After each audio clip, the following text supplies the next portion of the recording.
গুরুত্ব দিলেও হায়াত শেষ, খামখেয়ালি করলেও হায়াত শেষ।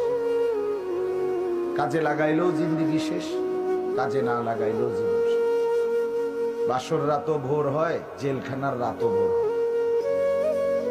কষ্ট আর মুসিবতের রাতও শেষ হয়, আনন্দ আর ফুর্তির রাতও শেষ হয়। এবং জীবনটা আমাদের ওয়ান ওয়ে, একমুখী রাস্তা, যেটা কেবল সামনের দিকেই যেতে হয়, ওই বরাবর, আর পিছন দিকে আসা যায়।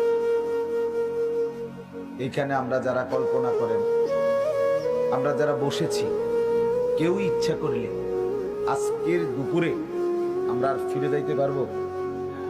কোনো সুযোগ, কোনো যোগ্যতায়। পৃথিবীতে ইমাম ইবনে রজব হাম্বলী রাহমাতুল্লাহ আলাইহি বলেন, প্রতিটা দিন, প্রতিটা রাত, প্রতিটা মিনিট, প্রতিটা মুহূর্ত চিৎকার করে করে বলে পৃথিবীবাসীকে যে হে আল্লাহর বান্দারা, আমি শুধু একবারের জন্যই এসেছি, আমি আর কখনো পৃথিবীতে আসবো না।